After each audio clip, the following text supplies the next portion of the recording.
Obrigado, Jorge, pela apresentação. Bom dia a todos. Vamos lá. E minha apresentação hoje, ela é baseada num case. Eu quis trazer para vocês porque é um parecer técnico que está finalizado e é um assunto muito em voga nesse momento. Tá? Eu irei abordar e alinhar aí o conceito jurídico da habitação de interesse social, né? A finalidade legal, as ocupações permitidas, as proibições e os resultados práticos da existência das habitações de interesse social. A habitação de interesse social é um imóvel objeto de uma política pública de déficit habitacional, tá? Seja municipal, seja estadual, seja federal, cada um tem a sua dinâmica, mas hoje, no caso, a gente vai tratar de HIS da cidade de São Paulo. Esse imóvel ele foi concebido aqui em São Paulo através de incentivos fiscais direcionados à população de baixa renda, especificamente no que se refere à isenção do pagamento da outorga onerosa. Para quem não sabe, a outorga onerosa é a autorização, entre aspas, para você construir mais metro quadrado do que o aprovado no plano diretor. Tá? Nós temos aí duas modalidades de HIS, que é a HIS 1, que são destinados a famílias com renda até 3 salários mínimos, e HIS 2, que são destinados a famílias com até 6 salários mínimos. A destinação originária desse tipo de imóvel é a população de baixa renda. Tá? É uma forma de tentar trazer o trabalhador da periferia para mais região central, para mais perto do seu local de trabalho. A finalidade da residência popular, ela não deveria ser negociável. Tá? A locação regular deste imóvel é até autorizada, mas tem que cumprir algumas regras. Por exemplo, o valor do aluguel não pode ultrapassar 30% da renda de quem aluga. Em relação à incompatibilidade ou proibições, diante da clara exposição que eu coloquei sobre o conceito, sobre finalidade e da ocupação legal, eu trago aqui as duas maiores proibições em relação a este tipo de imóvel. Tá?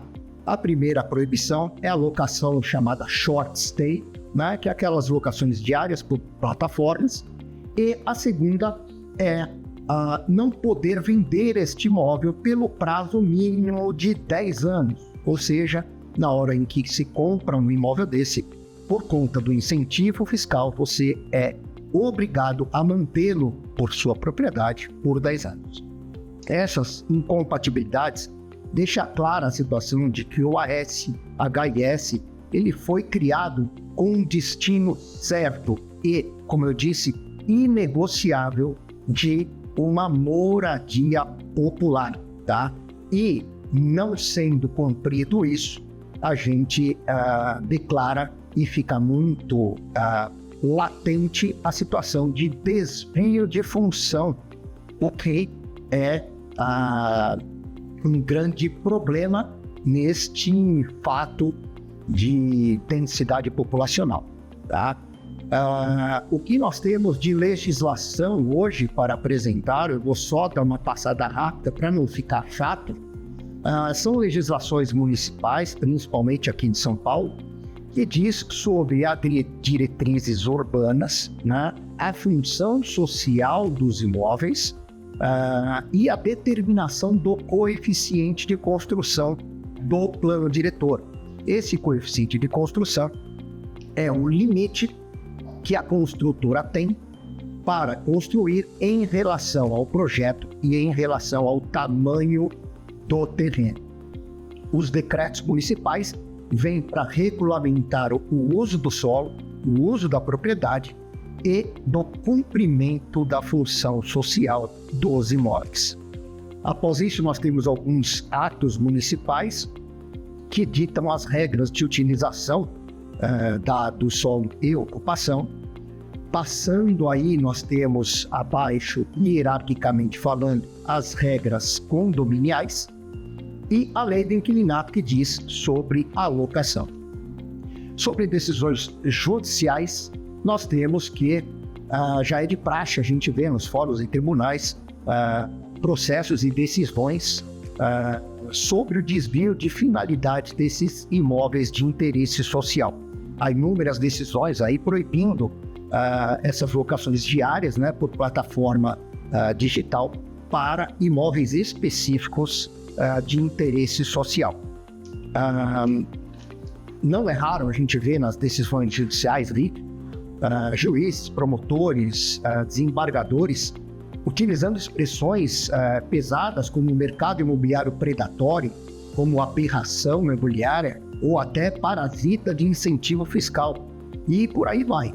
E no final das contas, dessas questões judiciais, o que a gente chega na conclusão é que se discute uma fraude aos cofres públicos, né, com investimentos em detrimento da população carente de habitação. Mas contra esse oportunismo hospedeiro, a gente já teve um inquérito civil aberto pelo Ministério Público, que resultou numa ação civil pública contra construtoras e Prefeitura de São Paulo. Tá? Está em andamento, tanto que a Câmara dos Vereadores também já abriu uma CPI para essa fiscalização, né? Então, todos estão ali sendo fiscalizados para que a habitação de interesse social realmente cumpra a sua função quando foi criada lá em 2014, tá bom? Só para a gente ter uma ideia, nós temos aqui que a incorporadora Curia, 2 semanas atrás, foi condenada a pagar 800 mil a clientes que compraram imóvel popular sem saber. Para finalizar, uma reflexão aí, se o objetivo do programa habitacional é dar um teto para quem não tem, e isso foi desvirtuado num ativo financeiro de alta rotatividade, você não concorda que está na prática fraudando a política pública? Para viver de hospedagem, não se utilize de incentivo fiscal, deixe de parasitar a estrutura residencial. Frederico Carvalho, sou advogado imobiliário e condominial. Este foi o meu case de apresentação para vocês. Obrigado.